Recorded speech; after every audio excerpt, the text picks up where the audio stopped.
Yeah. All right, what's going on, everybody?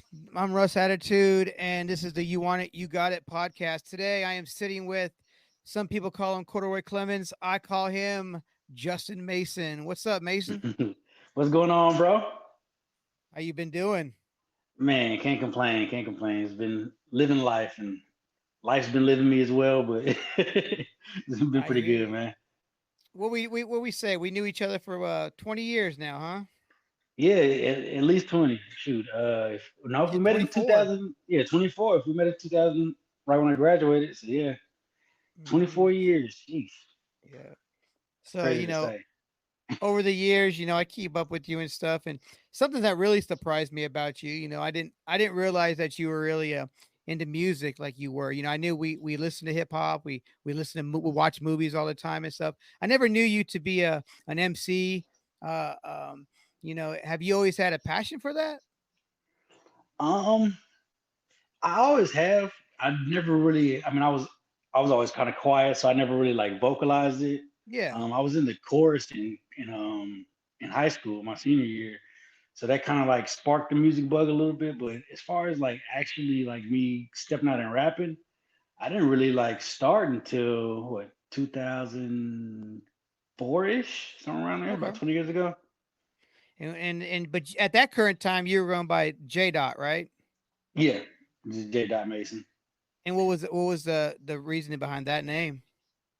Um, It was just J period Mason. So like I spelled it out J dot Mason because I would have for like people when I put my name on a flyer, they spelled Jay Mason. I'm like, no, it's just J period Mason. So then I was like, all right, J dot Mason.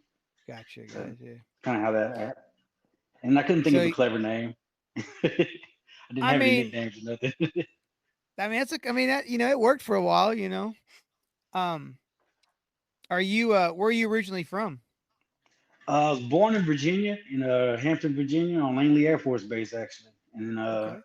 grew up in Clarksville. Though I moved to Clarksville when I was 3, and we went to Germany for a couple of years, Virginia here and there, but I've been in Tennessee my whole life. Um, you s- so was your dad in the Air Force? Was he in the Army?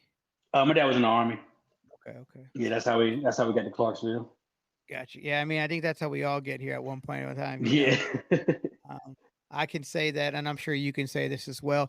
We've met probably some of some great people here over our years. Oh yeah. And I like growing up, Clarksville's always been like just a small town and stuff. But like looking back, I'm thankful I grew up in that area because it's so diverse. Because we got people from everywhere just because of the military. So that was pretty Culture, cool. man. Yeah. So yeah, so you grew up here. And you said you were a pretty quiet kid in school. Did you do pretty good in school? Were you a good student? Initially, yeah, and then I just lost interest for it. So I was kind of like a little class clown. I mean, I was quiet, but I was real sarcastic all the time. So I picked my points. So some things have never changed, huh? Nah, not at all. I remember working, at the movie theater, and I was managing both of them off and on, and then I was a projectionist before that, and that's where I met you was at the movie theaters. And we had some pretty cool times at those theaters. Obviously you guys were a bunch of younger kids working there, just doing your thing. What was some of the good times that you remember about the theaters? Man, really watching all the movies for free, but one of the ones that stands out to me was when Jay and Silent Bob Strike Back dropped. Yep. That was a good night. I think I, I I think I after remember sitting in the lobby and we're like just talking about the movie, and I think it was Dave. He was like, "Man, if there's a monkey in this movie, it's gonna be the best movie ever." Just like randomly, and 10 minutes into the movie, there's a fucking chimp, and we're like, "Oh shit!"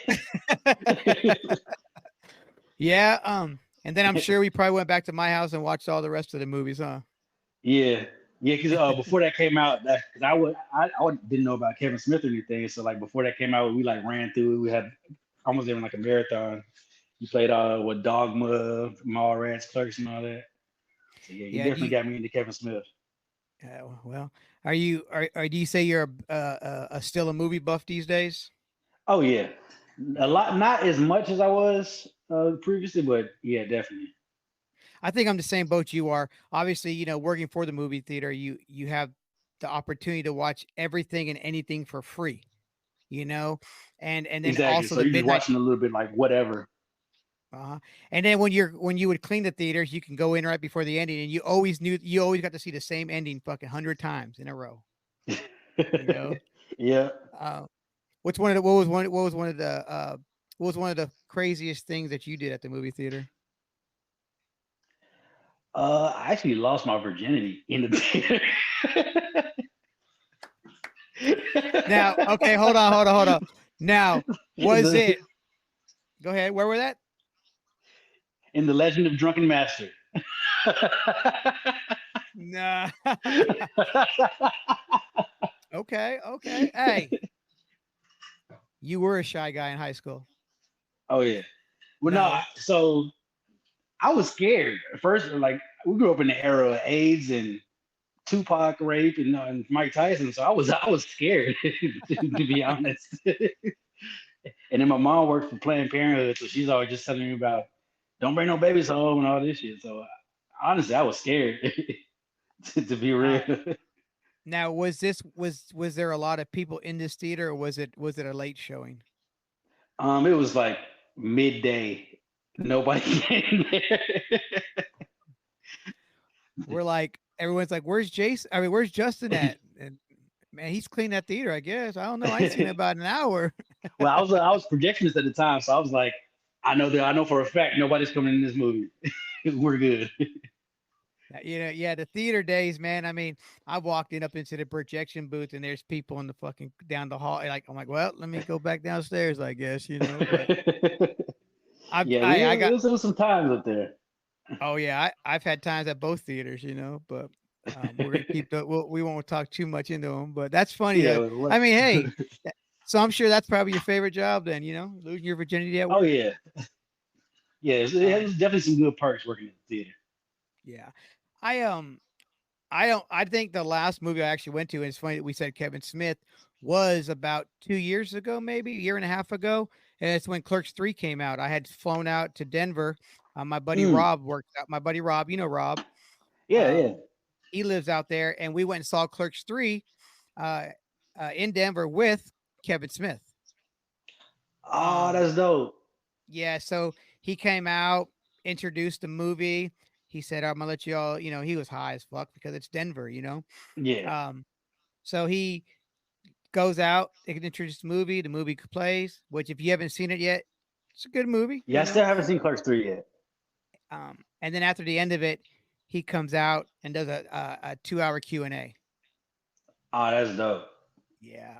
Yeah, that's We cool. we we didn't stay for the full Q&A because some of the questions were just getting stupid.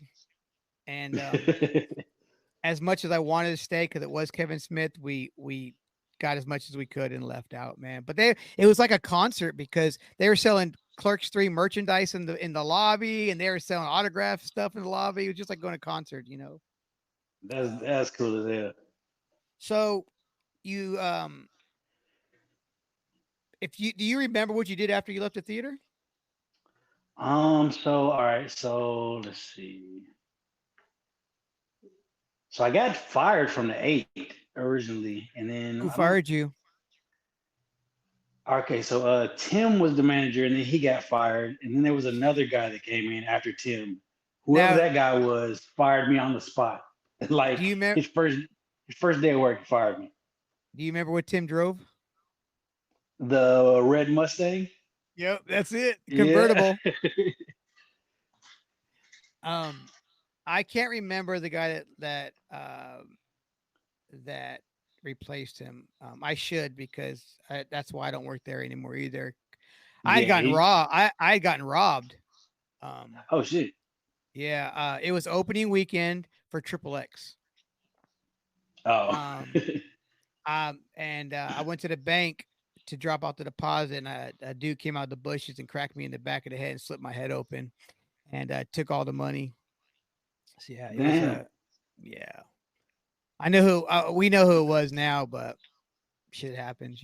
But so you work at the theater, you get fired. It did, and what year was that? Probably 2000. 2001, 2002? That was probably '01. Yeah, that's probably '01, maybe '02. Cause I Okay. was out. Yeah, I was there for a little while. Yeah. So from there, when did you start doing the music thing? So I went away. I went to school and I actually went to school in Virginia for 2 years. So I left in 2002. I went to school for a couple years at Community College of Virginia to play basketball. So I did that Okay. for 2 years. Lived out there with my grandma, and I came back in '04 to Clarksville. And then around that time, I'm like kind of trying to figure out what I want to do. Robin ends up hiring me at the Five when I go back for the summer. So I'm working at the mall at the Carmichael over there, part time or whatever. And then my friend A1, he just randomly he was like, "Hey, you want to come to the studio with me?" And it's the first time I ever been to like a studio or anything. And he's working on the song, and I kind of fell in love from there. So I'd probably say like '04 is when I actively probably started trying to get into rap and stuff. But before Gotcha. that, I mean, I've Gotcha. always written. I've written poetry, written, try to write some R&B songs and stuff. You said you went for basketball. You played football at high school, yes or no? I played my senior year. I've Okay. never really been a big football guy. They were recruiting me my whole time playing in high school, but I just never played to my senior year. But I wrestled for 3 years. Okay. Did you really? I didn't know that part. Yeah, I Um, wrestled sophomore, junior, and senior year. so basically, you played damn near every sport then growing up. Yeah, I've done a little bit of everything. Yeah. Because you we before we started recording here, you had told me you played baseball with my little brother. Yep. Yeah, That's baseball is actually crazy. that's probably my favorite sport, my first love. But then I broke my hand 10th Oh grade man, year. So yeah, shattered my hand and that was a wrap after that. man, that sucks, man. You Oh still keep yeah. who's your favorite baseball team? White Sox. White Sox and Mariners probably.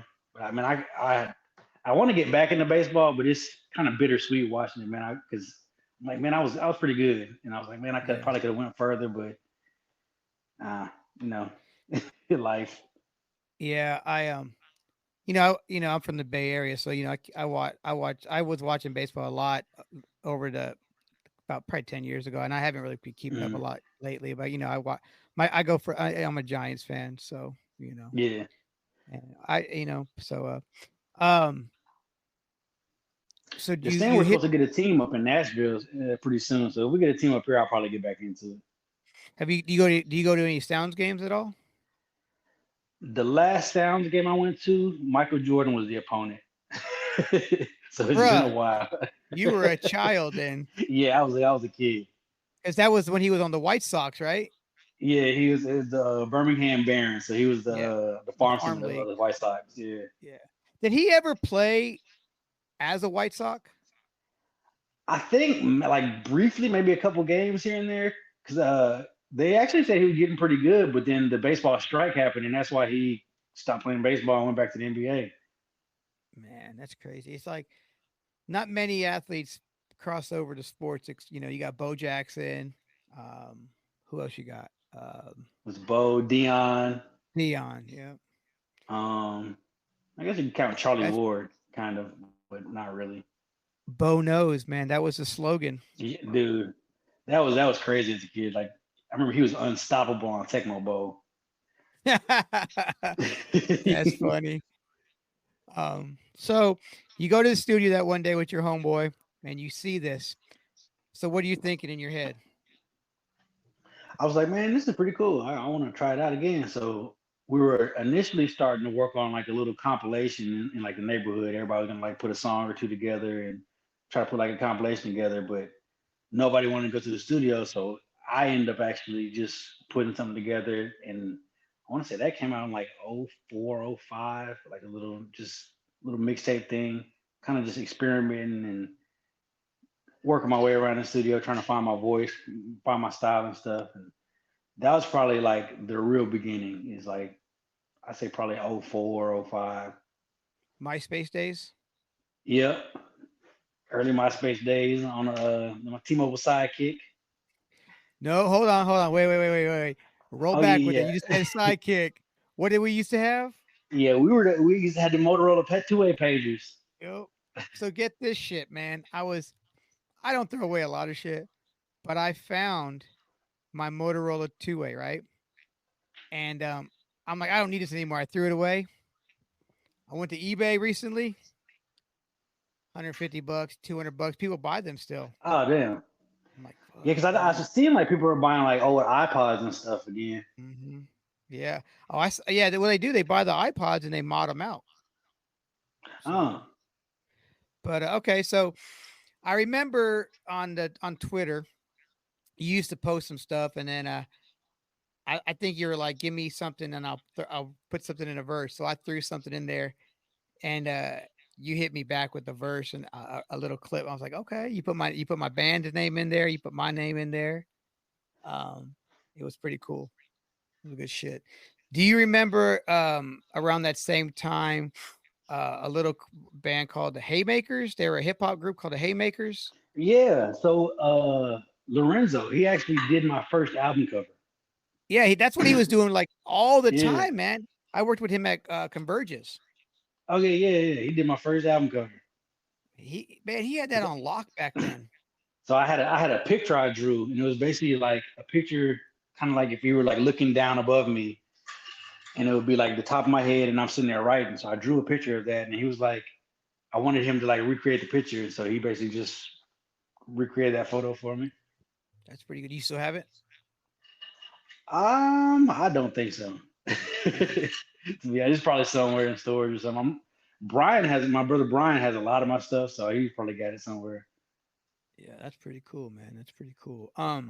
So you do that for a while. When do you eventually leave Clarksville?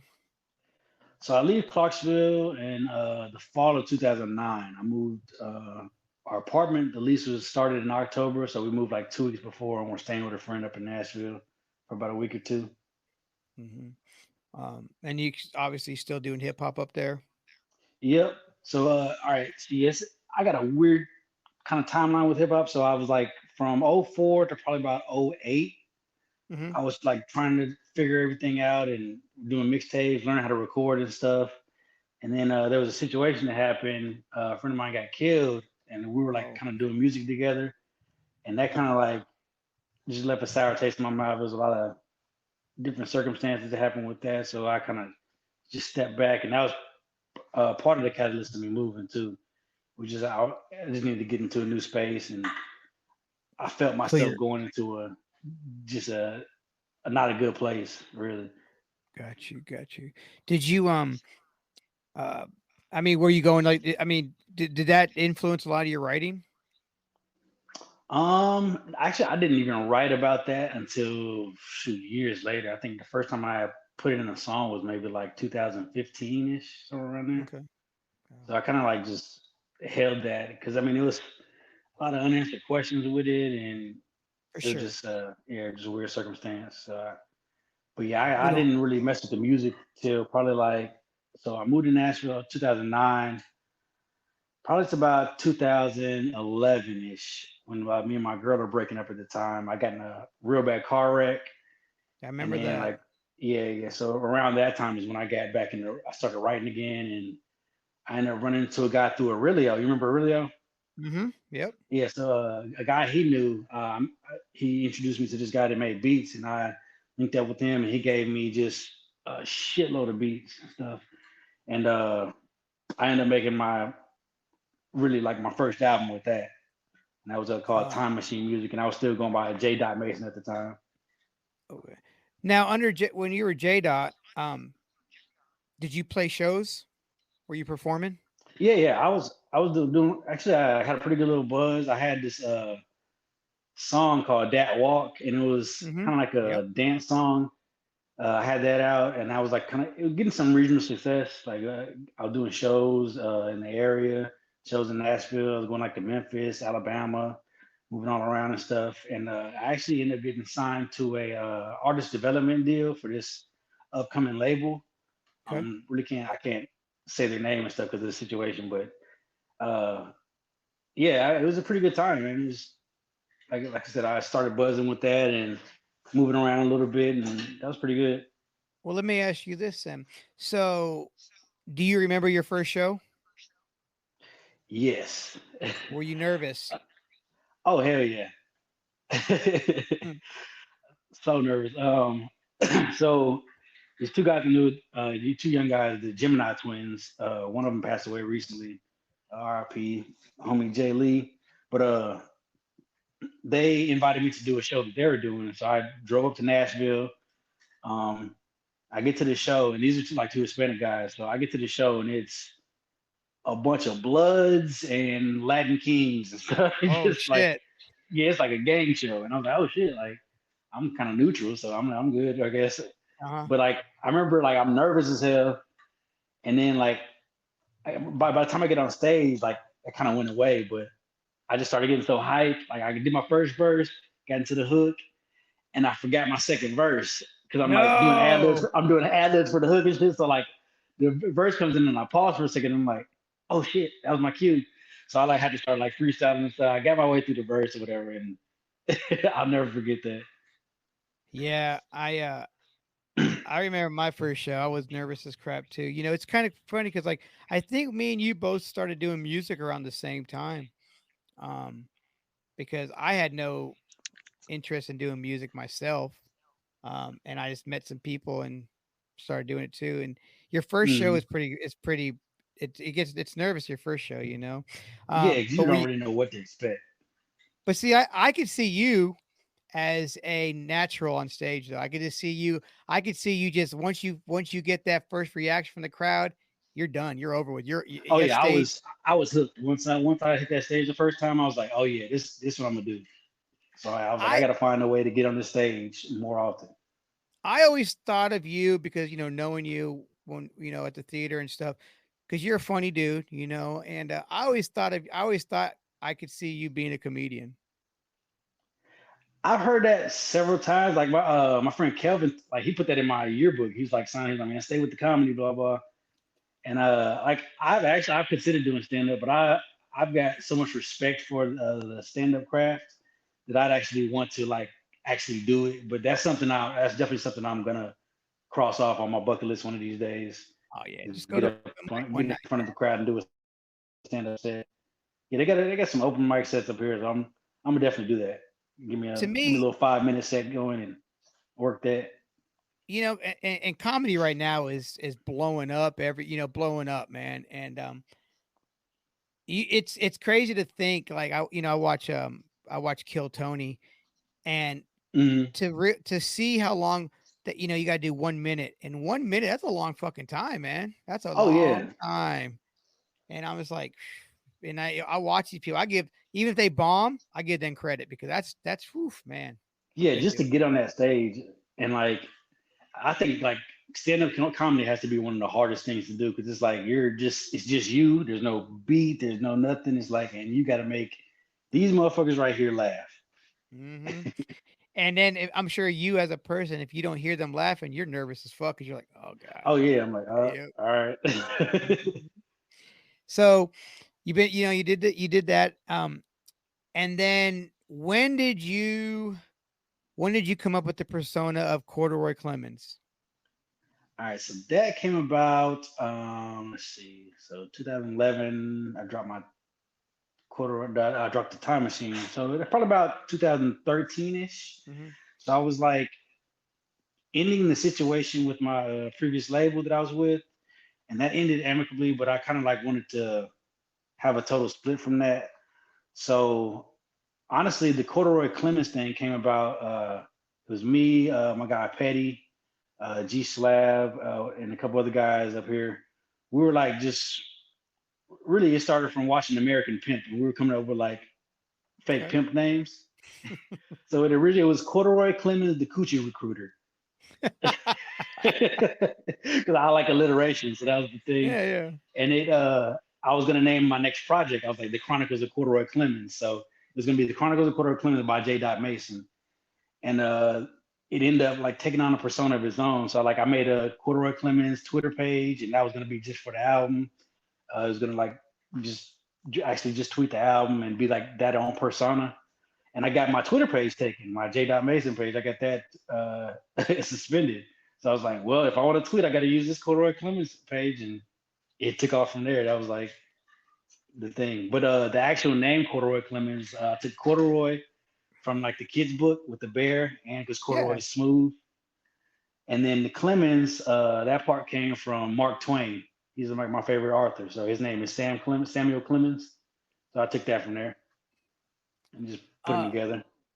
that's that what you were saying on Twitter as to just to drop that album to start up a whole Twitter for and just to for that album as like the persona of that character in that Twitter to promote that record.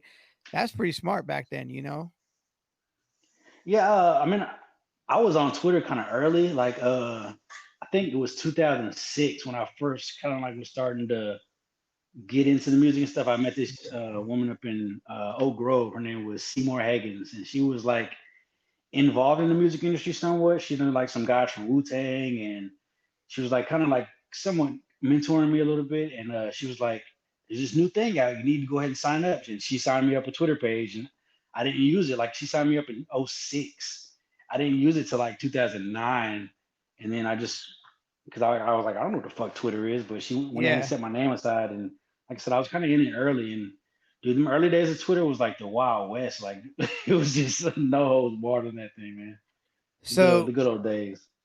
I just went to Twitter and typed in uh, J. Mason, and it popped up my account with your name in it, and yeah, it says J. Mason suspended, account Yeah. suspended for violation of rules.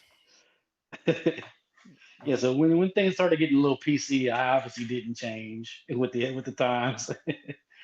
That's what Twitter was for, right? Yeah, that's what I'm saying. Like that's what the Twitter was. It was like just getting on there and getting your shit off, like trying to be as kind of abrasive as possible. But I mean, I wasn't like saying no hateful shit. I was just throwing the jokes out, and I just didn't have Oh a yeah. filter. So you dropped the first Corduroy Clemens album, and where did you record that at?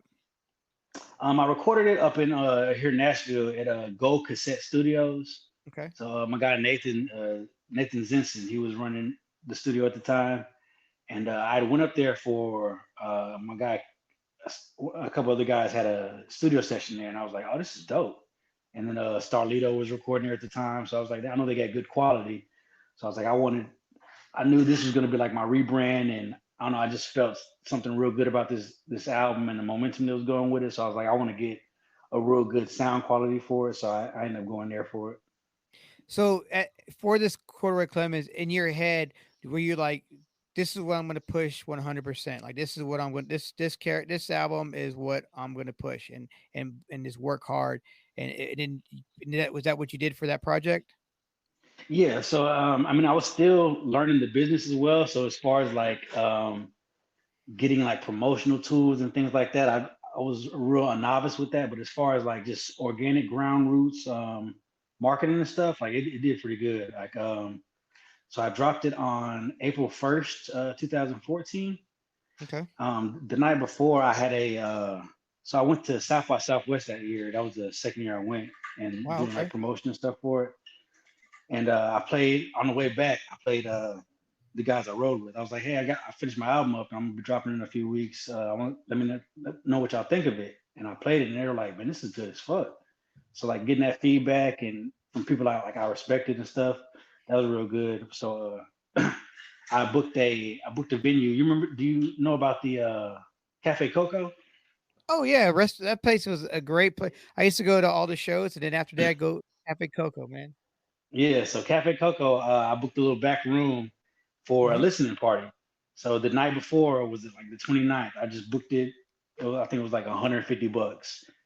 I used my last money from there because I went to South by Southwest. So back it up a little bit. I went to South by Southwest in March.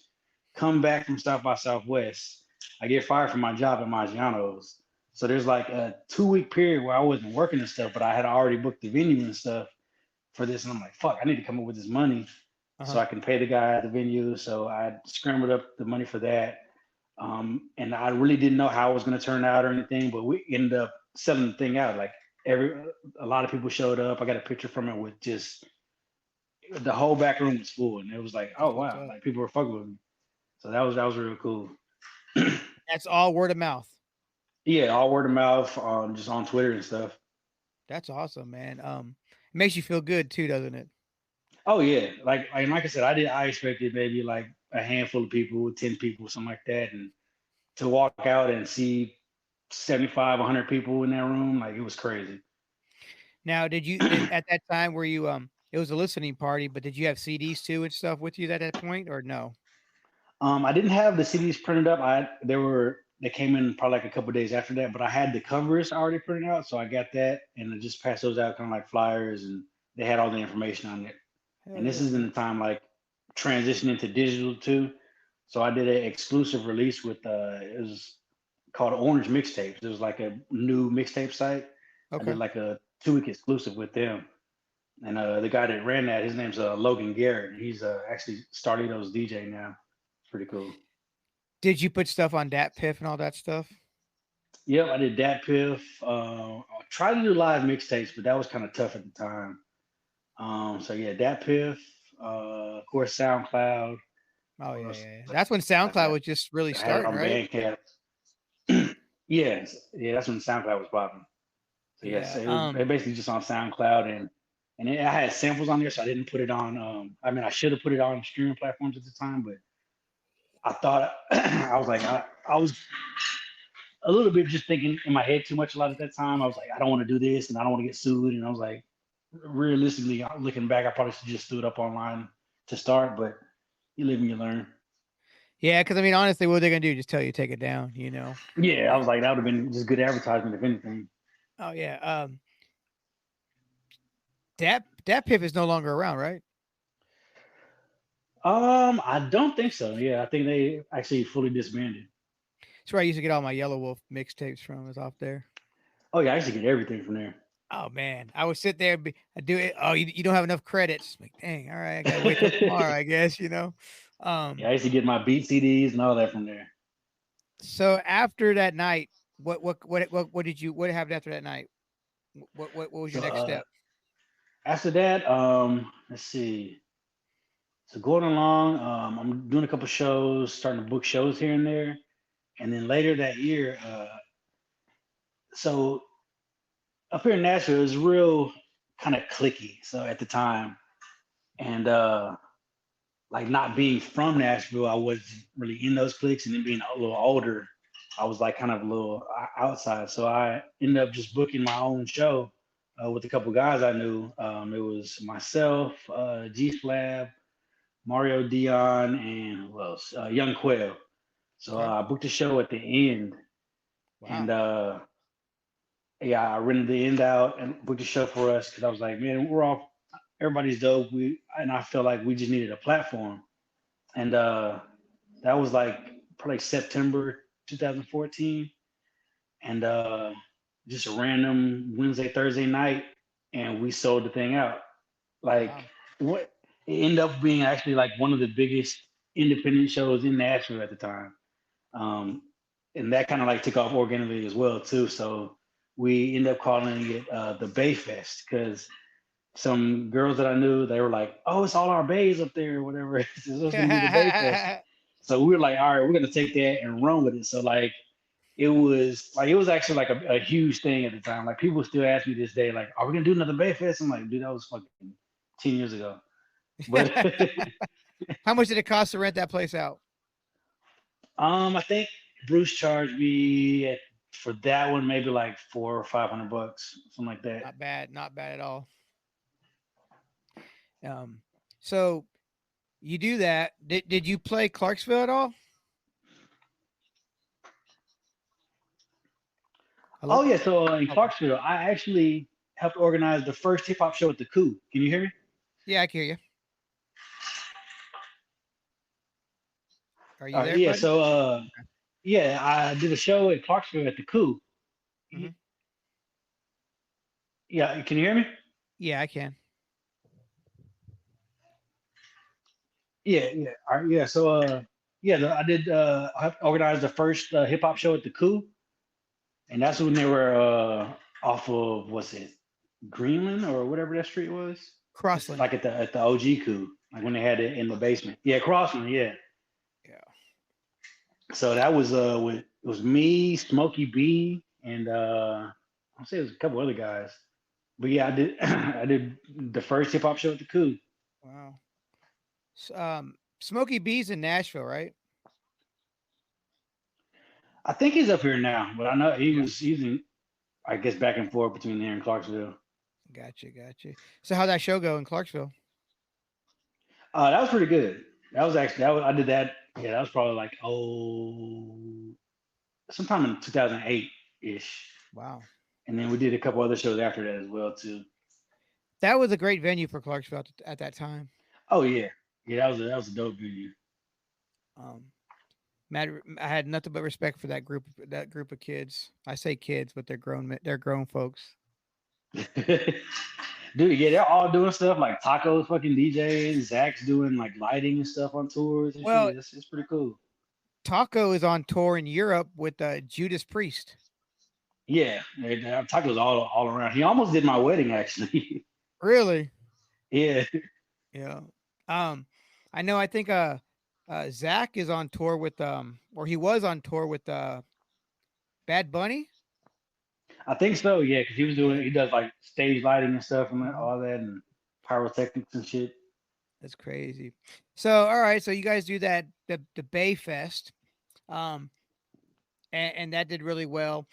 Um, did you keep doing shows on your own, or did you start clicking up with people and start doing shows elsewhere? Or Yeah, so after that, like I actually developed a real good relationship with Bruce at the end, and he okay, gave me a good price on the venue. So I started doing shows for a little while, and myself and a good friend of mine, Busy, she's like based out of Atlanta now, but she does artist management and different shows like that.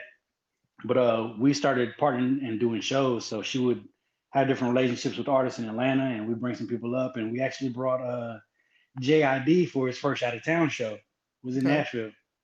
wow. So yeah, we brought him up a couple times. Yeah, it was pretty cool, man. We had a real good run with that. I'm thinking about getting back into just booking some shows and stuff. But at the time, I just initially just wanted to give a platform to artists like myself. It was like so a lot of times I wouldn't even be on the show. I'd be maybe a host or something like that, or have Yeah. like a little set in the middle of it. But I was just like trying to find different artists that I liked, that I felt were had the talent, but just needed a little bit of exposure. So a lot of the artists you'll see now in Nashville that are like having some buzz or something, like a lot of them Mhm. got their start on one of my shows. And it's like Wow. I don't Okay. really talk about it a lot, but it's pretty cool just seeing that tree grow, if you will. It's cool to help others out, man. Because at the end of the day, we're all trying to do the same thing, you know. Um, Hmm. and if we can give each other helping hand, man, it works, you know. You know, that's why I used to book a lot of shows at the Coup as well back in that era, and it's really cool putting on locals on, helping them out, you know, especially getting them on Yeah. bigger touring shows and stuff. So, because you know, for me, I'm not really familiar with the hip hop world. Obviously, I'm learning stuff from you.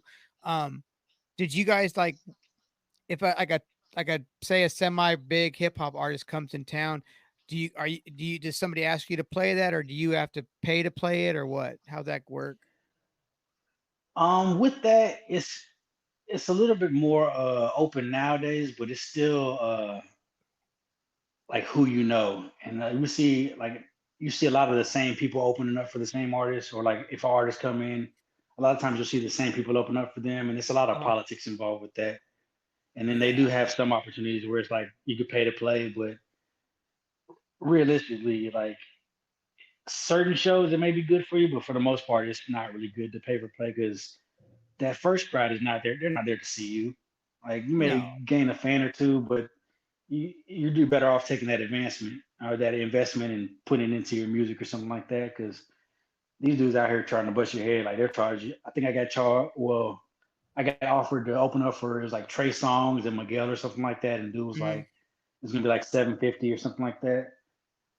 And I Yeah, was and like like, yeah, it'll be cool, but I was like, that's not even for one. It's like not. I don't think that's my audience, and I just didn't think it would be worth it. yeah, I mean, I've always been against that as well. Even playing in a band, I was always against pay to play, you know. like, oh, you got to sell 20 tickets or you got to give us this much money. No, I never did that. It just, Yeah. it's not worth it. I mean, like you said, you don't, what do you gain out of it? One or two fans. I get it. I mean, maybe you might not because I Mm. always look at, I don't know if you look at it this way, but for instance, like I always was told to, at a show, and I'm sure you do too, you perform in front of 5 people as you would perform in front of 500 people or 5,000 people Oh because yeah. you, Yeah, um, 100%. because those 5 people might bring 5 more people, and then to your next show if they like you. Um, so the Nashville scene, I see that you guys are you as well have been pretty busy down there. Corduroy Clemens goes off, and you've been going on Corduroy Clemens now for what 10 years now, 10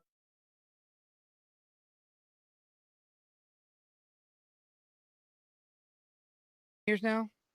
What 2000? Yeah, close to that. About 10, 12 years. Because you dropped the album when the first album in 2010, 2014 was the first quarter of Clemens 2014. album. I'm sorry, and that Yeah. because you So just yeah, about celebrated the 10-year anniversary, right? yeah. Yeah. And yeah, you dropped the album with new artwork. Yeah, I did. Got a new artwork for it. Put a couple extra songs on it, and then I just finally put it on streaming platforms. Because, like I said, I was kind of just apprehensive about putting it up there because I had a few samples on there from a couple producers, but I was like, you know what? At this point, fuck it. Gotcha. Yeah. So you do that. Before you drop this the anniversary, you started linking up with some locals in Nashville, and you guys start 6-1 Tribe. Yeah. Tell me about So 6-1 that Tribe. okay. So I had another down period in doing music. So Hmm. let's say I got married in 2015. 2016, I dropped another project, and then What from was that? 16, that was the Chronicles of Quarter Clemens Part Two. Okay. So I did that a little bit after getting married, and then kind of took a I don't know, kind of just got a distaste with music because, like I said, it was just a lot of politics I didn't really want to deal with. All right, I hold off wanted there to, for 1 second. Hold on 1 second now. I didn't ever ask these. So what was the concept of the record itself for the first Corduroy album? Like so what it was was like basically it was kind of basically I wrote a love story okay. because like I was at the time I was going through, I mean, reflecting on my past, the breakup with my ex and stuff, and just thinking about that time period in there, and I was like, I'm gonna write a love story. That's basically what it was. Okay. And now transition to the second one. What's the story on that? The second one was kind of like somewhat of a continuation, but it was. I think I did it a disservice by naming it Part Two. I should have just named it something else because it was. Feel like it was a good project. Hmm. Um, and oh yeah, that's what happened with that one. So yeah, it was. I should have named it something else.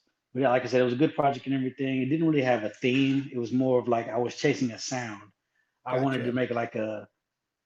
I was like chasing. I wanted to monetize it basically. I was like, I'm looking to find a way to monetize this. So I'm got new producers. Wanted to look for new sounds and stuff. And I dropped the album. I mean, I had some promotion money behind it this time. I had few dollars, and Chance the Rapper drops Coloring Book the same fucking day, a Dang. surprise album, and I'm like, what the fuck? So I mean, there's no competing with that. Like, No. Um. So okay. So you said you after you dropped that album, you had a little distaste for music again. And go ahead and go from there. Now, what were you saying about that? The taste for music. yeah, just I stopped having fun with it. Really, what it boiled down to. So I took a break, stepped back. I was like, you know what? I'm still recording little bits here and there, but I was like, let me be a dad. Let me be a husband. So from probably about 16 to 2019 ish, I didn't really do any music. I actually started a podcast in 2019, Hmm. and we ran that for about 2 years. So at the end of 2019, of course, COVID happens at the beginning of the year, and around like the end of 2019, I ran into a friend of mine, Mario, and he was like, "Hey, come to the studio with me." So I pulled up to him at the studio, and I pull up, and it's where we record at for the 6-1 Tribe. It's called the East Side Manor.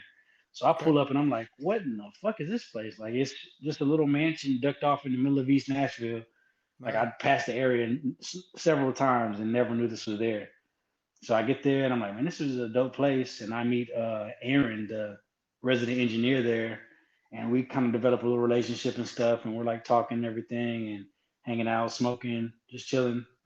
And fast forward a little bit, we get to the top of 2020, and we're like talking about just the Nashville scene and everything. And I told him like give him my history and my rundown and stuff, and we started listening to some of my tracks. And he was like, "Man, you ever think about getting back into doing music?" And I was like, "I think about it here and there, but I've never really gotten back into it. I'm focusing on my podcast at the time, so like I wanted to do that." So then the Dreamville drops a compilation project with a documentary that goes with it, and it was basically like just J. Cole basically booking out the studio in Atlanta, and they had all these different rooms, and it's just a bunch of different artists coming through and just collaborating and seeing Okay. what can they can make out of it. So they're making the compilation album. They're also making songs together for their individual projects and stuff. And Aaron, who's like, man, I want to do something like that here in Nashville. So we kind of like that's kind of how the 6-1 Tribe started out.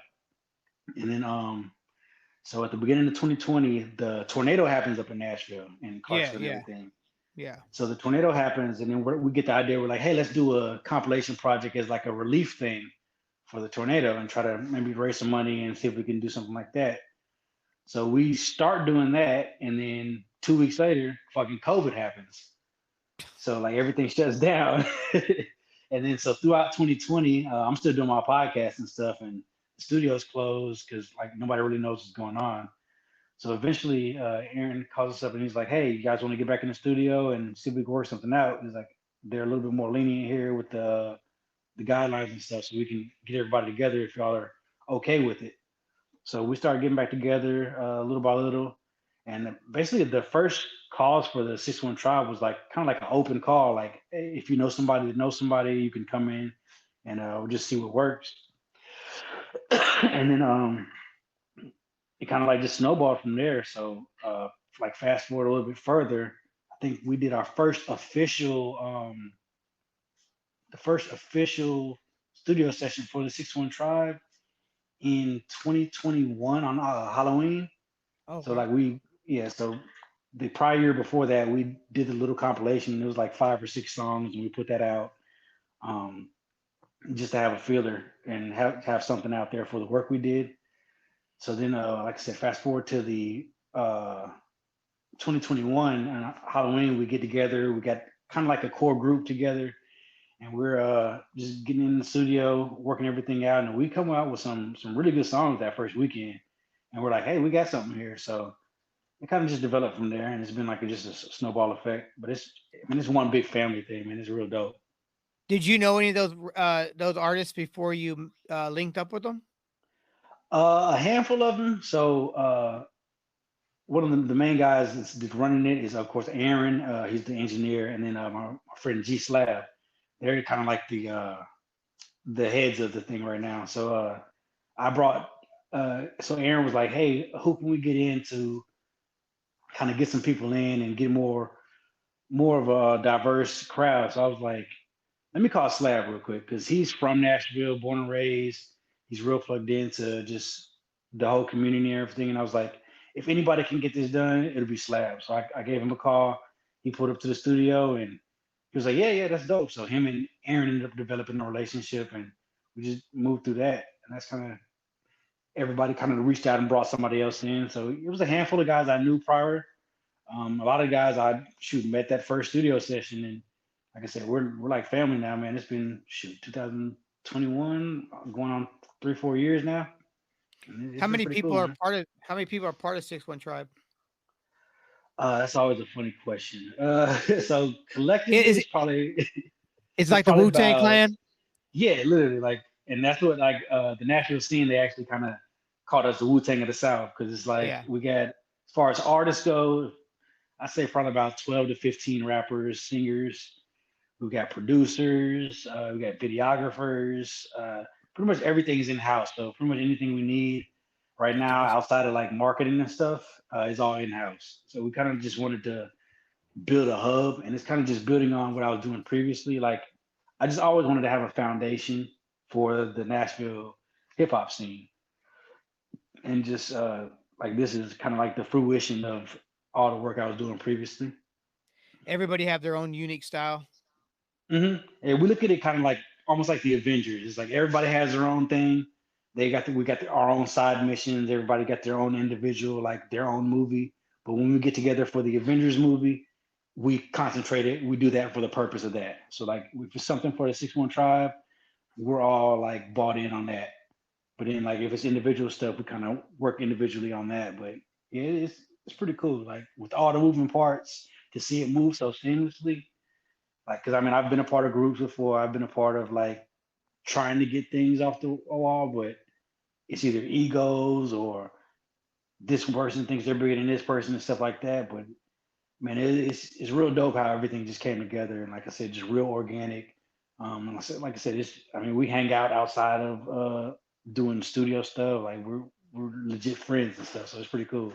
That is cool, man. In a big wide range of ages in the band or in the group. Yeah, so I'm pretty sure I'm the oldest. So yeah, I'm 41 now, and then we got I think the youngest is probably like 26, 27. Yeah, it's Okay, a pretty good not too range. bad. Yeah. But So yeah, everybody's pretty much like grown now. do you have like when you write lyrics and stuff? Do you write stuff like if you're writing something at the time you're like, oh, this is gonna be perfect for 6-1 tribe, and this one's to be this will be all right just for my own stuff. Do you do that, or just whatever comes out for whatever? So with the tribe, most of the time I'm either writing like in the studio, like because it's very competitive. So like I said, we work together really well, but it's very competitive. So with that, a lot of times like I'm still writing outside for the tribe records because it's more of a feel. It's like we want to get in, we'll play a couple beats, and it's like whoever we see the most people gravitating to something is like, all right, we're gonna do that. Or if somebody already has an idea, so we'll if we know we have a session coming up. So for instance, this week we have a session coming up this weekend. So we got a beat pool that we all listen to, and we'll come up with ideas and stuff, and we throw it in the group chat. Like, hey, is anybody writing to this? If so, I got an idea. What do y'all think of that? And it's a real collaborative process, but it's kind of like sometimes I may, if we're in the beat pool, I may write a verse or two just to have something. I know in the first sessions it was kind of like really just trying to get in and get your stuff out there and kind of establish yourself. So it was a little more competitive then. Now it's a little more structured. So we're kind of familiar with each other. So we're like, hey, such and such would be good on that song with such and such. And then we can put them on this in the hook. So we kind of know who's going to fit well where for the most part now. But as far as writing, like I do probably most of the writing for the tribe in session, in like right before I'm going in the booth. Like I'm pretty quick with writing nowadays, so I can get a Yeah. good verse out in a good 10 minutes or so if I need to.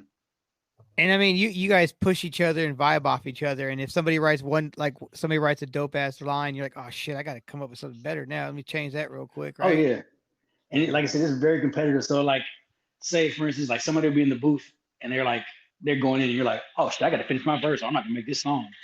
Like you'll see everybody like with their heads down, headphones in, or something like that. It's fun, man. It's like boot camp almost, like hip hop boot camp. um, how many 6-1 Tribe records are there? Just the one, or is there? So we did the first one. I think that one dropped in 2022. We did the second one. So the first one was Tribe Over Everything. Then we've got the second one, which dropped last year, was Reset for the Rejects. And those are two full length albums. I think about 18 songs on each one. And then we dropped a project earlier this year, not too long ago. It's I guess I still call it an album, but it's like 8 songs. So it's like a more compressed album. And then we've got another one coming up this year, I think. So That's yeah, awesome. 3 full tribe projects, and then we got a couple loosies here and there. We dropped a little Valentine's Day EP last year. We got a pretty good catalog. You guys have a good following in Nashville. Yeah, we've gotten a real good reception from the beginning. Like I don't know, like I said, it's just something about it. I guess it's just timing and everything. And but yeah, we've gotten a real good reception. Like the mayor came out to our last show. Okay. Yeah, it was pretty dope. Like he came out, sat front row, stayed the whole show, took pictures with us at the end. Like it was real cool. It wasn't like just a let me pop in because I'm the mayor, so I'm here and pop back out. Like he stayed, interacted, and everything. It was pretty dope. But Did yeah, I we as see? far Go ahead. no, yeah, as far as like just the city fucking with us, yeah, it's like the national scene, WNXP 91.1. They really rock with us really well. Like it's pretty cool just seeing the community get behind us and support us. Did I see something where the mayor actually shot you guys out or something, or no? Yeah, so he came to that show. We had a show at the Analog earlier this year. I think that was in like April or March or something like that. That's the show he came out to. And then after that, he gave us an actual written proclamation declaring 615 Day, which is June 15th, which is Yeah. 615. So yeah, he declared that an actual like day because I mean it's been a day for years in Oh Nashville yeah, yeah. where like they have different shows and stuff, but we put together a event for 615 Day this year, and he kind of like stamped it for like the city, like this is gonna be our day, like it's for independent music. So That's it was awesome, real cool man. seeing that. It's crazy because, like, a lot of cities do that with, like, Nashville 615 June 15th. Like San Francisco April 15th. Hmm. Clarksville don't have that. Clarksville's Yeah, I 931. hate this 931, man. It's like, We got to do damn, it on man. the September 30th or October 1st or something like that. So uh so the 615 thing, that's pretty cool, man. So what's the future with the tribe guys? What's going on? Well, actually, let me scratch that. Does everybody in the tribe, that they all have their own records out and their own single stuffs, or So I say probably about half of them have solo works out right now. So we've got a few of the newer guys. They're working on stuff. So we got a few guys scheduled for coming up at the end of this year, beginning of next year. But Mhm. for the most part, everybody's either working on something solo or does have something solo out. But yeah, that's kind of the 6-1 tribe was basically like to highlight everybody's solo work. Gotcha. So kind of like just to be a hub of like if somebody came to Nashville, like, hey, what does Nashville sound like? We can give them this album and be like, hey, this is a good compilation of what is a good gist of Nashville, like different genres of hip hop. Like we've got the melodic, we've got the hip hop boom bap kind of, we got the gangster rap, we Yeah. got the auto tune. It's a little bit of everything, man. So let me ask you this question. So, everybody has that one guy in the crew where they're like, is there somebody in 6-1 Tribe, like, you're like, man, when they drop their solo album, it's gonna be fire? Like, is there that one dude you guys are like, they're not ready for if he's when he drops his album? One of my young guys, 30 sales. Uh-huh. Everybody's waiting on him to. He just finally released a single like a week or two ago. But yeah, 30 sales, and then there's another guy, Intellect. He's been going crazy. Like he's actually been on almost all of the Tribe singles. But yeah, he's been going crazy lately, and he's working on his solo album as well. That's cool. That's what's up. That's what's up. So I gotta yeah, check 30. on I that. say 30 sales and Intellect. Definitely those two. Watch out for those That guys. that's good that you didn't say yourself. Yeah, I'm pretty um, modest, and I've, yeah. I've I've always been horrible at like promoting myself. So that's kind of like I don't know, just feels weird. Um, so 6-1 Tribe working on a new record. When do you expect? When do y'all think that's gonna drop? We're not really sure. It's gonna be sometime next year. So we've got Okay. I think we've got an EP gonna drop in October maybe, just kind of buy a little time. And then we have a couple other solo albums dropping. My guy Peso just dropped that album yesterday. That came out. It's called New Wave. It's got a bunch of tribe features on there. So that's another good thing about the tribe. It's like we all work together. So if like we need a feature, it's in house. So we got our guys, and everybody still has their own people they work with, but we also have a lot of in house working and stuff. So That's that cool. just dropped. We got I know Slab is dropping a new project, but yeah, the stuff we're doing for this weekend, we're kind of like trying to go towards more like sync stuff. So we're looking at we have a couple opportunities, so we're kind of like intentionally writing for those right now. Gotcha. But yeah, we're definitely got some stuff coming up. You guys any shows coming up? I think we're trying to plan something in New York for in November right now, and then we have Okay. something coming up, I believe, in October. I have to double check on that. But Okay. I don't have any solo shows coming up yet, but that's some tribe stuff in the works. You said that New York thing. You who did 6-1 Tribe perform out of Nashville? Like, was it Chicago or something, or Philly or Milwaukee. somewhere? Yeah, Milwaukee. we was Okay. in Milwaukee. So we went to South by Southwest last year. Uh-huh. They were in How'd that go for you Bonnaroo. guys? How was Oh, South by Southwest? that was real good. I didn't actually get to make it out. I mean, I put up some money for it and stuff just so we could have, but we had our own stage actually, so it was like Uh, it wasn't just a performance. It was like we had our own day, so we did that. That went really well. And then a lot of the guys got booked for individual shows, and then there was I think there was another 6-1 Tribe show as well. So that was a real good look. So through that, we actually ended up getting booked to go to Milwaukee, and that's okay. kind of how the New York thing came about as well too. Oh yeah. You said did you say Bonnaroo? Yeah, they did a stage at Bonnaroo. It wasn't at the main stage, but I mean it was at Bonnaroo last year. Were you there? I was not there, so that Bonnaroo always falls at a weird time. Like my wife's birthday is on actually 615 day, so I had to like not do any festivities with her this year because I was at the Yeah. show. But usually, like we're either out of town or doing something for her birthday, so I haven't been able to make Bonnaroo yet. Gotcha. So I mean so what the New York thing, what is that? Is it like a just like a what kind of show is that going to be? Well, we're looking into that right now. Just we got a couple of venues in mind. We have an interview set up, so we're just trying to make the most of that. A few Oh, days we're so going to you be guys are booking your there. own show there. Yeah, we'll be booking and setting up our own show. Wow, okay, that's pretty cool, man. That's pretty cool. So I I know there's a lot of styles of hip hop in Nashville. Um, besides your crew, um, who's some of the up and comers in the scene that you hear about? It's definitely a young lady named Deja McBride. She's real dope. Maya Rihanna. There's a guy named Ronald Bossi. Who else? Tim Gent, of course. He's from Oh yeah, Clarksville though, but yeah, yeah, yeah. Tim. That's my guy. Um, But who else? Case. Oh yeah, Case. He actually just did a show recently. I had to miss it, but yeah, he's doing real big things. Yeah, I I'm proud see, of those man. guys. Yeah. Didn't it was it Tim Gent and Case were on tour with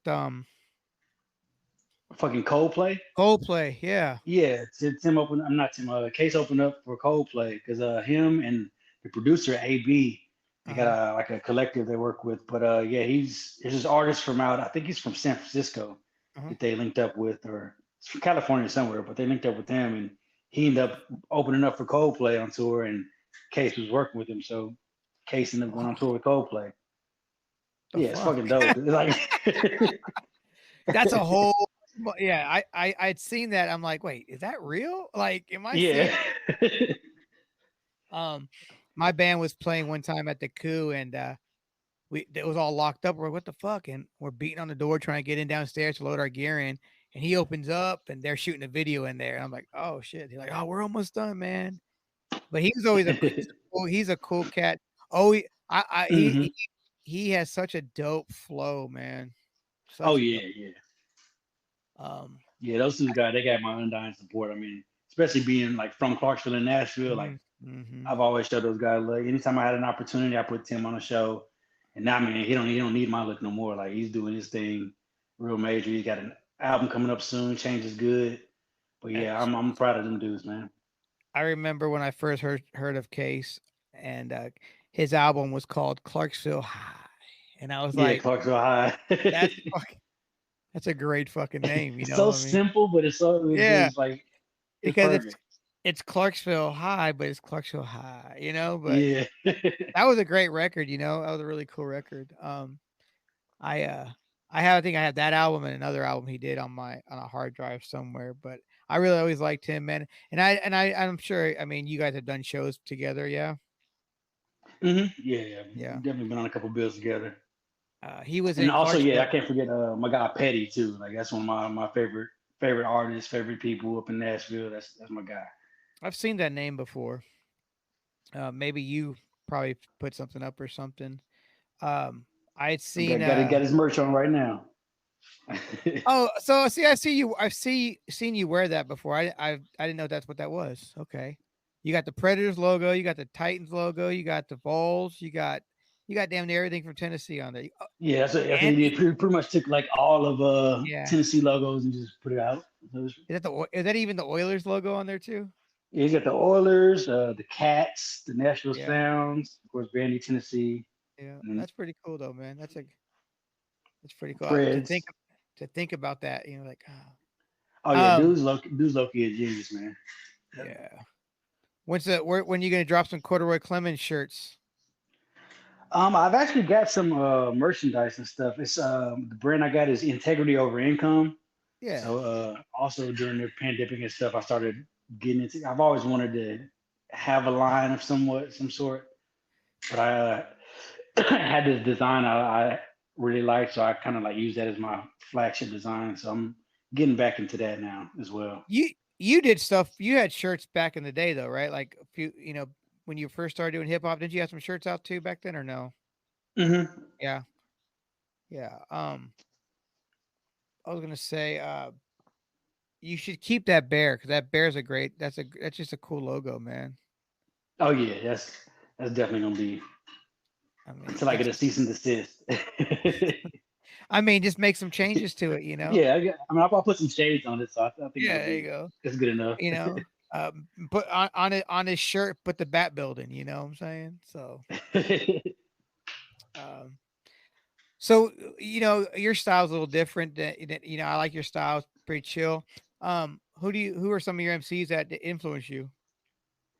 Lupe Fiasco, uh, Nas. Man, Nas is one of the first. It was written was one of the first CDs I had got. So yeah, he's real high on my list.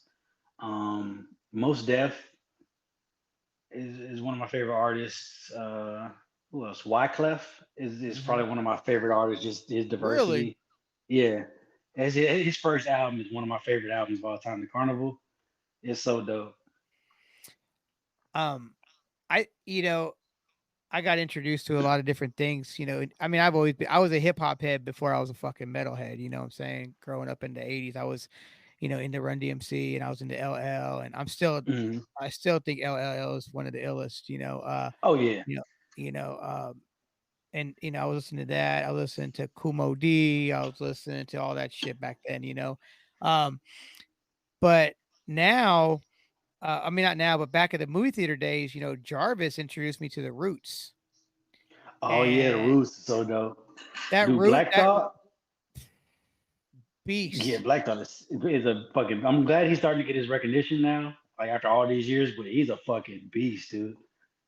Jimmy Fallon has the best band in late night. Oh, easily, hands down, like You hands down. you Like that's have his cheat the code. you have the Roots as your Yeah, band, but just guys playing backup music, just eh, fucking legendary hip hop band. No big um deal. that live Roots album was phenomenal. That's the first Roots album I ever heard was that live one. And man, that was great because it was them, and I think they even had Rozelle was on there too with them, Hmm. and Rozelle was when he would do he had the effects on it. He'd make those sound effects with his voice and shit. I like the Root. I got introduced to the Roots. I got introduced to Common. And Common, Oh yeah, he's beast, man. Like that's the kind of shit that I like. Um, but talking about the Roots, Questlove. I love listening to Questlove tell stories about yeah. Prince. And there's a press love a Questlove story that he was talking about Prince at a party that Prince was throwing. Questlove was the DJ, and Questlove was saying that Prince made these security guards or somebody carry a pool table from like 3 floors down upstairs so they could play pool.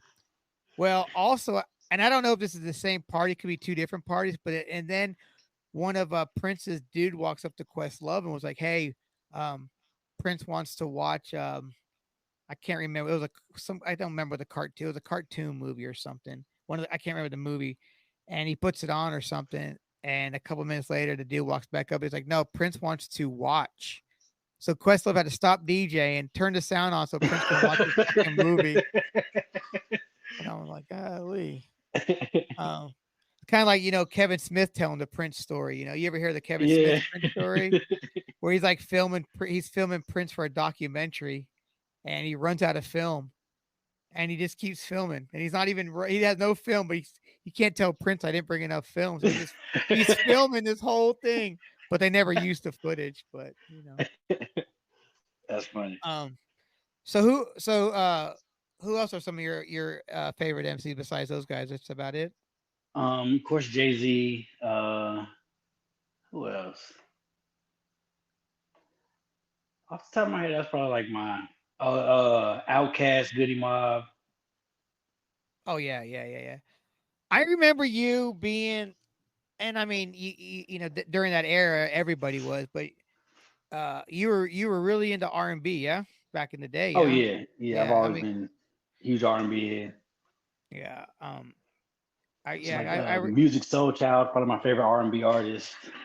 mhm. Uh, and that's Miss that's Miss actually like my first foray into music is like trying to write R&B songs and stuff, and definitely still want to get into songwriting and stuff. Like got a couple opportunities coming up with that, so definitely want to see milk that for what it's worth.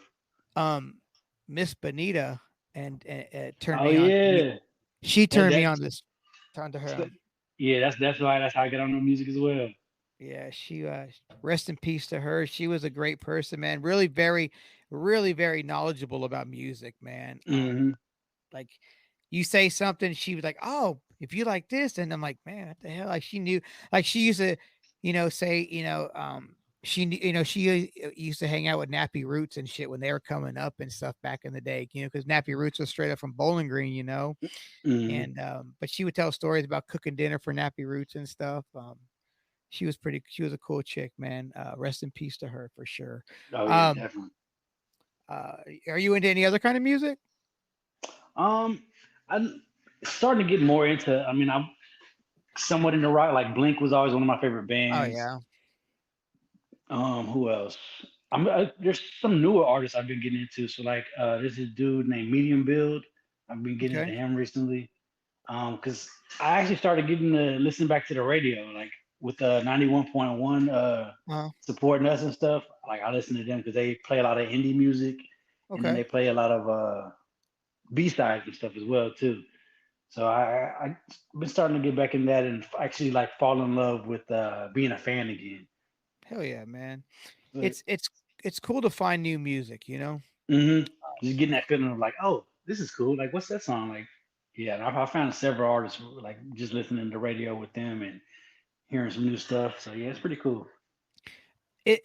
Being a hip hop artist, is there anything in current hip hop that you don't particularly care for or like not artist wise, but like this music or something that's going on in like the style or, I mean, Um, I don't like all the negativity, and that's more okay. of like I guess the industry thing than a artistic thing.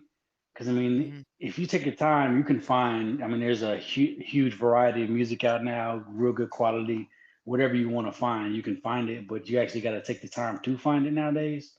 I Uh-huh. think my biggest gripe is just, I mean, because coming up, we had such a diversity in hip hop as far as like mainstream wise. We don't see that diversity anymore.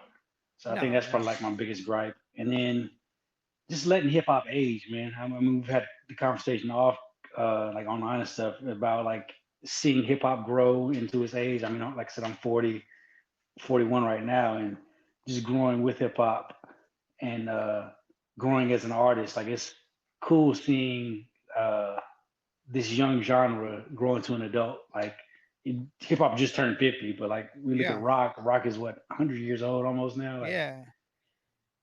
And that came from the blues, you yeah, know. exactly. So are you happy with the current state of hip hop? I am. I guess Okay. I can say I am. What? This is Yeah, because I like how it's more of a. I mean, because the industry seems like it's dying now, so I love that. And then it's more just artists that are taking their own career into their own hands. Because I mean, initially when I started, it was like trying to find a deal, trying to get signed, trying to get in front of the right people. Now it's like just try to build your audience, build your group of people that fuck with you, and nurture Mhm. that. And then like I've seen like several examples of that. Like there's a dude named LaRussell out of the Bay Area. Dude is a fucking beast. Like his flow is great. He's got positive music, but he's doing his shit 100% independent, and his motto is real dope. And he just I like his energy, man. He's a real good dope dude. I think too nowadays it's a lot easier for artists, and this is not just for hip hop. This is for all genres of music. It's a lot easier now for us to get our music out there, get our music Hmm. to people, and for hip hop even. I mean, even for rock even too. I mean, just music in general. I guess at this time, you can write a song right now and put it up 5 minutes later, Oh and it's yeah, already like up I there can. for streaming. I've recorded songs on my phone. Like I got a almost a whole EP I recorded on my Uh-huh. phone on GarageBand. So Mhm. like I mean, there's several. Like you said, this the entry for access has been the playing field has been even somewhat. Because I mean, I Yeah. remember when I first started, like you had to find a studio that would accept hip hop for one. Mhm. Because a lot of studios, like especially like here in Clarksville, like there was a lot of studios I called up to try to get some studio time, and they're like, "Oh, you rap? Nope, we don't do that here. Or if Yeah. you rap, For you sure. can't cuss." And I'm like, "What the fuck? I'm paying you. You can't tell me what I'm gonna say." Exactly So, right. so I Um, went to a few sessions like that, and I was like, "Yeah, that's not gonna work." Yeah, I just think I like the accessibility of getting it out there nowadays because it's Hmm. cool because for instance, like right now, you can be driving on the street and see something that you saw and you're like, what the fuck? And you can write a song about it, and all of a sudden tomorrow you'll have it up online, fucking streaming for someone to listen to. It's like wow, it's just Hmm. quick. Um, did you record with anybody here in Clarksville, like in a studio? Anybody? I think you said that earlier. I can't remember who you said it Yeah, was. my guy Ivory, IR Skills, rest in peace. He Uh-huh. used to be down on the south, close to Greenwood area, and that Okay. was that was my home studio. Him, and then there's a guy off Pitcher's Mill named Jay Real from Mississippi. Okay. He those are my two guys that I used to work with in the studio that actually got me in and showed me how to record and stuff. I remember working with Ivory, we started on doing like ADAT and shit, like actual like reels and shit. Yeah, the reels are Yeah. yeah. Like I remember when he shut the studio down for like a month so he could learn Pro Tools.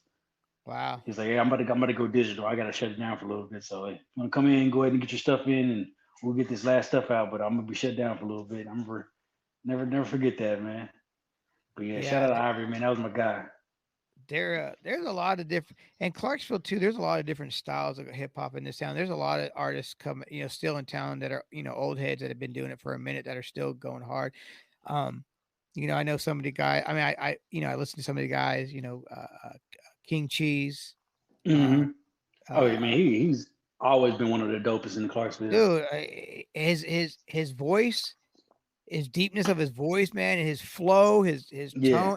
He's just man, he's ill as fuck, man. Like I did, and then he has his own clothing brand out too. Ain't no love, and I seen that, but yeah, he's always been good. They have a little crew, I think. I might be mistaken, but I've seen, I used to watch all those videos and stuff, and I Hmm. used to have a homie that turned me on to a lot of that stuff. But as of right now, I don't really know of any newer artists in Clarksville that are out. But I like to try to keep my ear, even though I don't listen to it often. I try to see what's still out there. I got to Yeah, keep just my to see what's going on. yeah, man. I like to stay, relevant, with the local scene. And trust Yeah. me, it's hard to do sometimes.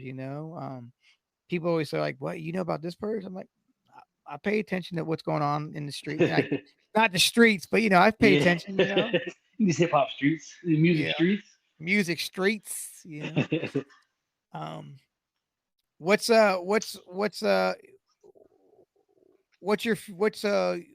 of your goals in music? The end goal is to be able to make a living making music. realistically. Like Mhm. I don't need like millions of fans. I mean, of course, it'll be nice, but I still like to be able to go to the store and shit. So I mean, give me a good sustainable career. I really want to get into songwriting and stuff because I don't know. Like I feel like I got one of the best pens in the game right now. So I really want to get into that. I've been trying to just find more outlets with that. I've actually had a couple songwriting sessions, so it's pretty cool. Just writing for somebody else is a way different beast, but it's actually a little bit more free because it's like I don't got to like confine it to myself or my ideas. I can just throw some shit out Right, there. yeah. So basically like being a ghostwriter or something like that? Yeah, I want to get into Yeah. like yeah, not necessarily maybe I mean maybe hip hop, but definitely for like R&B, R&B, some yeah. country, I mean, yeah. pop or I mean, whatever. technically an R&B song can be a country song, Oh yeah, I said you that for the know? longest, man. Like hip hop and country are so intertwined. Like, 'cause, like Mm, for one, just being from like Southern hip hop specifically, but just the parallels with country music, like actual country music, not like the pop country, just out and stuff. that's out But now. like, yeah, but like the storytelling, I would just say I'm like it's the same story, just different tempos. Yeah, I remember you used to we used to when we would, smoke up at my apartment, you would you get high and you'd get your little country going on, and you'd be like you'd sing your little country song, it's like but, that yeah, there's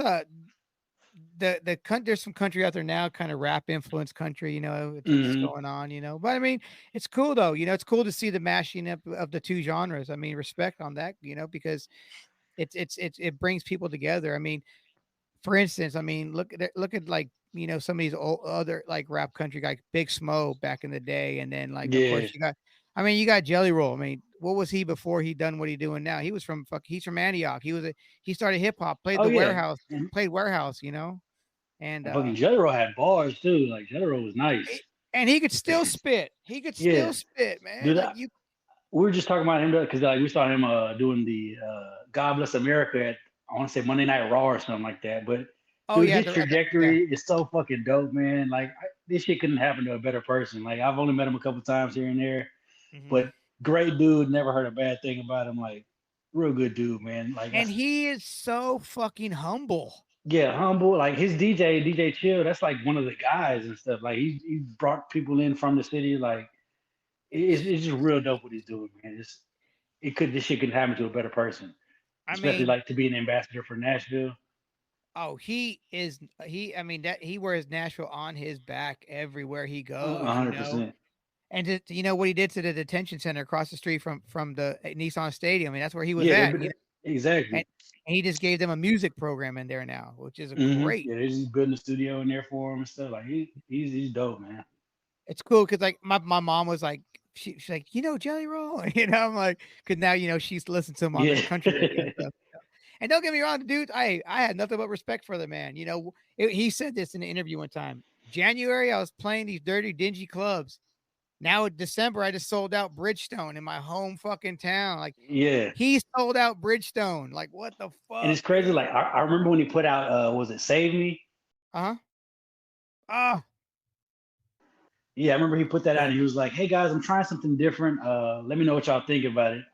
And that shit took the fuck off. Like, And then everything he's put out has took off.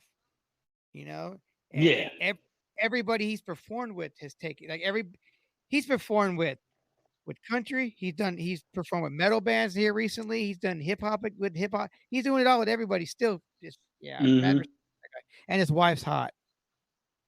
yeah, Bunny, old Bunny. It's funny because everyone says that she's a gold digger, and he's like, "No, I'm the gold digger because I'm the one that Yeah, I he was ain't like, got I no was broke when money." she met me. He's like, I was living off her. Yeah.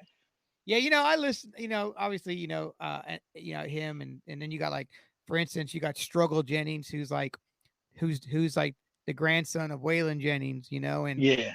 and then he I saw him at the warehouse recently, not recently, a couple years back, obviously there.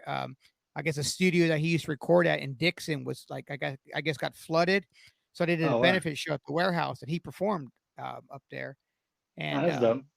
yeah, but like I'm a huge I'm a huge Yellow Wolf fan. Huge Yellow Wolf fan. I'm sure you probably would have figured that out, but he's probably one of my Actually, favorite. I had his wife in the Uber. I took her to the airport one day. Who? Which one? Fifi? Yeah, Fifi. Because like I pulled up and I was like, she looked familiar as fuck. And I was like, that's fucking Fifi Dodson. Yep. It's crazy because in the 2000s she was like Avril Oh Lavigne. yeah, she was huge. And now I guess she's getting big again in Canada. She's Canadian. Hmm. But look at what he's done. I mean, you look at Yellow Wolf. What he's made an empire for himself. Oh yeah, that's America, man. He's That, huge. that's a brand, and he has you might see a Cybertruck driving. If it's not him in the Cybertruck, it's Theo Vaughn driving around town. But you know, uh, Yellow Wolf got that damn blue war story fucking yellow uh Cybertruck now. After once his new album dropped out, he got a Uh, Cybertruck all wrapped out. It's all fucking yeah. So, but so what's your favorite movie of all time? oh shit. All right, so I probably have to go genres. Okay, let's So go if I with what's say your favorite comedy? favorite comedy, it might be, let's see, might be Pineapple Express. I think I'll say Ah, that. okay. It's funny. I've only seen that movie once. I've seen this so many times. Mhm. For Pineapple Express and maybe Jay and Silent Bob Strike Back is gonna be up there. Now that one, Um, I could probably quote that from start to yeah, finish. Fucking like literally. knocker. Fuck, motherfuck. They're Did you watch the Jay and Silent Bob reboot? I haven't seen it yet. Nah. Well, they're filming right now another Jay and Silent Bob, Yeah, I saw that. Yeah. where I guess Haley Quinn, Kevin's daughter, is gonna be the mother of Jay's daughter in the movie. Oh wow. I think that's how it's gonna go. I can't remember the whole story, but all right. So comedy, you said Pineapple Express and Jay and Silent Bob. What about Let's favorite see. action movie? Action. Never really been big on action Yeah, movies, but I would probably say Independence Day. with old Willie Will. Yeah, Independence Day or Bad Boys. Probably a Will toss up Smith, between those man, two. Yeah, Will's a I don't beast, care what I especially don't care like what anybody especially says early about the Will. man. I don't care what anybody says about the man. Who gives a shit if he slapped Chris Rock? He's a great actor. Yeah, like especially that early Will Smith run, dude. Like he was a fucking beast. Dude, there was not a time from like 94 to like 2005 where he wasn't in a blockbuster every summer. Yeah, literally, like in like a huge movie. Like Mhm. so, What yeah, comes out? Wait, is it he's got some of my favorite ones. Bad Boy 4? Is that the last one that just came out? Yeah, Or Bad Boys 4. is it already out? Yeah, it just came out. I still haven't seen the last two. Oh yeah, Bad Boys for Life, which they should have called this one For Life, but that Yeah, one was really good. Um, and yeah. I heard this like the last two. I heard this last one was really really good, yeah, I need to but pick I it just up. haven't seen it. Did you watch the last Beverly Hills Cop that just came out? Nah, I haven't seen it yet. It's pretty Classic good. already. Yeah, Oh, dude, yeah. Because the lad it's that just Coming to America 2 was garbage. okay. To me, I think that there was too much. It was too much. What's the word I'm looking for? Uh, what's the word I'm looking for? Anyway, no, I didn't care for it. I didn't care for it. It was no. They you don't have to make a sequel just because people are Yeah, asking that one for could it. have stayed. Yeah, that one could have stayed. Um, but yeah, the new Beverly Hills Cop reminded me of watching one of the ones from the '80s. So it was Oh, really cool. nice. Yeah, I'm gonna check that out, man. Um, yeah, what's your favorite Um, horror movie? horror. Shit. I would probably say I don't know if this counts as horror, but I spit on your grave. What the fuck is that? It's it's just real sick. It's like they got an old one and then they got like an updated one. And for I some reason, I've spit. seen both of them. I But yeah, spit on it's your it. grave. And I don't even know if I'd say that's my favorite. That was like one of the most ones that I would never watch it again. Oh, there's one from the 70s and one from 2010. Yeah. I just typed in ISP. Well, because my phone's probably listening, and it came right up. Yeah, it's because I saw it on the list of like movies that you should watch but probably shouldn't watch. And it definitely is one of those. Like it was really really good, but at the same time it was like, oh What the? shit! Like there's like a full If on like grape scene, like oh, like I'm reading it. It's a yeah, fucking. It's a but you like 1978 American rape and revenge film. yeah, it's but All I right. don't know, I like gory shit, and I say maybe the Saws, like the first couple Saws. Yeah. After a while, they started getting out of hand, but the first couple ones were real good. I have a friend that I work with. He has a podcast, and him and his homegirl, they watch movies and then they talk about it. Well, they did their first 10 episodes were the Saw series, and they watched each movie, and then at the end of after they got done with the last one, I think there's 10 of them. There might be probably 50. I don't fucking know, because I've only seen, I think, the first Yeah, three. I've seen like about three, maybe four. And after Well, that, I'm like, all after right, I've seen enough. well, after they watched them all, the next episode they rated the um the torture devices from the worst to the dumbest. It was pretty That's cool. pretty It was cool. pretty cool. Yeah, it was pretty cool. I mean, I've never really been really big into the horror movies at all, that Yeah, much. same. It's like I'll watch them, but I've never really like. It's not like my go-to genre. I remember, were you working at the movie theater? Yeah, I think you were at the movie theater when Blair Witch came out. And I was there when Blair Witch 2 came out. I mean, I think Blair Witch 2 is better than the first Blair Witch. I do too. A lot of people didn't like it, but I liked how it was like based off the first one being a movie. But the second one was more of an actually movie than the first one. Yeah. And I used to say this all the time, and I still will say it to this day. The best part of Blair Witch was the fucking credits, because that motherfucker was over. The credits and the trailers. Yeah. Oh, the trailers made it look like, oh shit. Yeah, it's like, And oh, this is why did we believe this was real at the time? We're like, holy shit, this is real. Why did we believe this? That's how it was marketed. And Let me ask we you. didn't have the internet like that.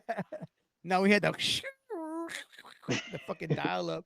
Let me ask you this question: were you at the theater when the Scream movies came out? Let's see. I think I was there for like maybe Scream. It was either like two or three. It was one of the later ones. When I was managing the 8 at the time, when one of the screens came out, and I had there was a guy there who was obviously a doorman, and I had him put on a Scream mask and run through the auditorium in the Scream mask during a certain part. I think I remember that. And he tripped over a baby stroller.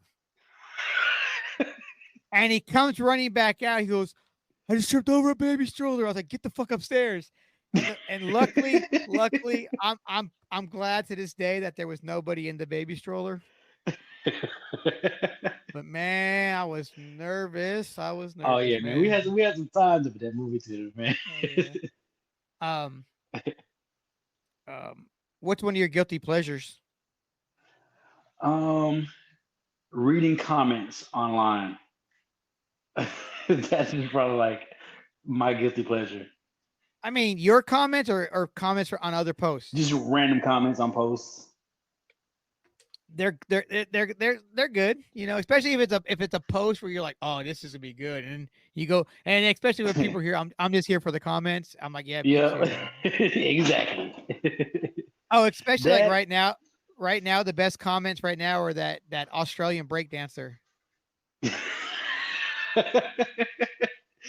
What's crazy is she was the best the country had. That's what I was saying. Okay, look, like I watched the breaking. Okay, I'm gonna be honest. Like people are dissing breaking being in the Olympics. For me, no, I've seen actual breakdancers, and that's that's work. Yeah. See, like that's hip hop too. Hip hop made exactly. it to the Olympics. I respect it. Yeah, just for that. So it was like, I grew up in the 80s. Would take it this far. I grew up in the 80s, and when I was like 8 years old, I was a break dancer when I was 8 years old. You know, we would go and break into like the houses they were building across the train tracks because they had the new linoleum floors, and we go in there and break dance. You know, but break dancing, BMX, and skateboarding are all in the Olympics. That's my childhood, Yeah, it's and I dope. have Like nothing but I love it. respect. You know, but and I watched all the women's breaking, and I watched all the men's breaking, and I saw that, and like you said, that's the best they had. It's like I kind of But just want to see the Australian trials. I mean, yeah, the dude for the Australian was a beast. Like he was beast mode. He was 16, killing it. Yeah. Um, but the chick, man, like that's the like I want to see who else. Who She was broke she out going up against? she broke out the fight. She was on the She floor, broke out like the sprinkler and shit. I mean, but here's my thing: is what if she wasn't that bad? And I mean, what if she's not bad in real life, and she just got up on that platform and was like, "Fuck it, I'm already here," you know? And she posted up this video recently where there's, or you know, a couple days ago, where it says that she's a dance instructor, a band, da, da, da, and she all this stuff, and I'm just like, but what did you do at the Olympics? Like that was, yeah. There's You must been, be ballroom dancing or something. and then there was another thing I saw at the Olympics. This dude lost. He was like a pole vaulter. Oh, like Oh the yeah. thing, and his dick knocked the fucking bar off, and I'm like, bro, your dick's that big. You need to put some more support down there. But how you gonna lose a medal because your dick's too big? Yeah, that's crazy. Golly, man. Yeah, that's the yeah.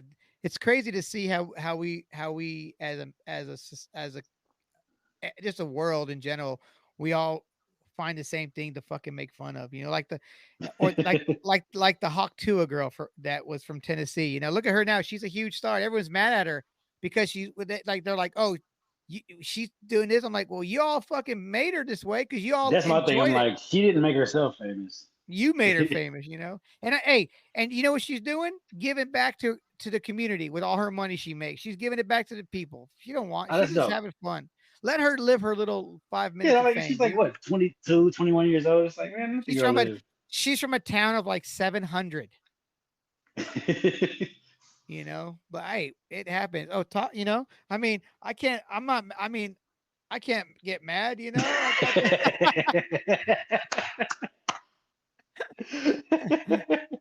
I mean, that's That's what we. funny. Hey, it's all right though. So you know, it's funny because like I wonder if she's as famous around the world as she is here. I always wonder that, like, how does stuff trans? Because I mean, we don't really get shown outside stuff on our media. So I'm like, I wonder how everybody looks at us or what they look at as far as like if the stuff is popular here, if it's popular elsewhere, or whatever.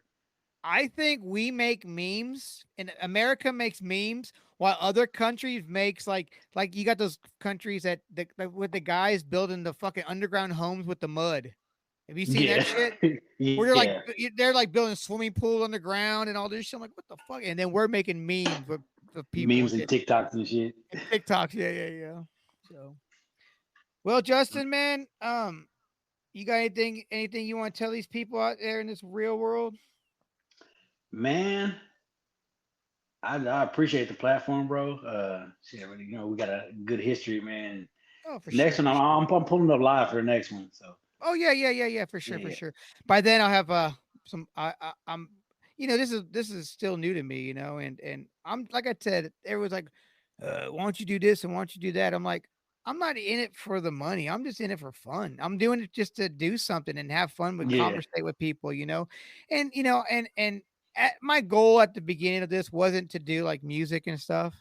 That's all I know. That's all I have for all my hmm friends are in the music thing, you know. And I'll do other people like I've done tattoo artists and you know I'm doing musicians. I'm gonna branch out and do other people, but right now all I fucking know are musicians. That's all I've yeah, been around my whole life, and everybody of my friends are in music in some way or form. Some you know, so yeah. like That's how when I tomorrow. when I had my podcast, it was like all the guests were from music in some sort. Mhm. The next one we're not gonna do music. We're gonna just talk shit. We're gonna sit back, relax, just have a you know, I just shoot the shit, man. Like, you know, just riff off each other. You know, Yeah, yeah. This is my Joe Rogan pod. yeah. Oh, dude, somebody told me. You know, don't get me wrong. Don't get me wrong. So I got podcasts that are 3.5 hours long. That's my I think 3:15's been my longest podcast. And don't get me wrong, it's a long podcast, but sometimes, man, when you're talking, Yeah, you just you gotta let it go. yeah, and my goal when I first started this whole podcast, and then I found out it's hard to do, was I wanted to do an hour to hour 15, hour 20 at the most. But then I was cutting myself short, and when I first started doing it, I had a list of questions I was going to ask people, and then Hmm. I felt like I was like, oh, okay, what about this? I was cutting people off, and I was like, no, I'm not coming with questions. I'm just gonna come off of what we talk about. It's Yeah, just just let basically, the conversation flow. yeah, let the conversation speak for itself. Like, because I mean, yeah, like, and that's when my podcast started becoming longer. And then I also realized too, I want to, not like any, you know what, we're not going to go get in detail. We'll talk about this after we get done with this. But, well, where can everybody find you on social media, Mister Mason? At Corduroy Clemens on everything. So right there. Yeah. Yep, right there. Well, yep, yeah, Boom. right there. Yep. Yep. At Corduroy Clemens on everything. So Okay. Spotify, SoundCloud, Instagram, Twitter or X or whatever it's called now. Everything What's your at Corduroy Clemens. what platform do you use mostly? Right now I'm on Instagram more than I, anything. I'd rather use Instagram. I'm not really on the Facebook. I put a post up today saying, "Hey, I appreciate everyone's support." Da da da da. And just so you know, I'm not gonna lie. I'm not on Facebook. I'm on Instagram more. But I have the I use the platform, but Yeah, Instagram. it's like I like I it. have everything, but I only pretty much use Instagram. I just anytime something comes up, I'll go ahead and get my name just so nobody else can have it. Oh, hey, I do it too. Every time a new Yeah, platform pops up, I'll grab it real I'm quick. like, I'll get let me go get my name. Yeah, I'll get the podcast one, even though I probably won't put anything up on them, and I'll get my Russ attitude, and I probably won't ever use it, but I have to have it before somebody else does. Um, Yeah. I want to say this. I really enjoy some of your little motivational speeches that you put up there, and some of your little talk, your little chats you put up there on your stories. I enjoy listening to them and stuff. I appreciate it. Yeah. You've always been a very well-spoken person, and you always been like and you could be a really motivational person too, man. You got that thought knowledge, So Yeah, I'm definitely like moving forward. I'm want to like just display that more because I've always been just more behind the scenes. Like even when I was doing shows and stuff, I was always like I'd put up money for it and like organize everything and just kind of like take a step back and never like go out and do things for the credit. But I don't know.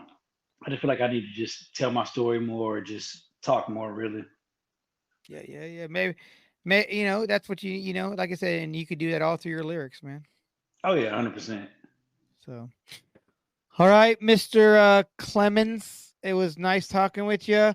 And I'll holler at you later, brother. Peace. Peace. Oh shit! How do I do this shit? There we go.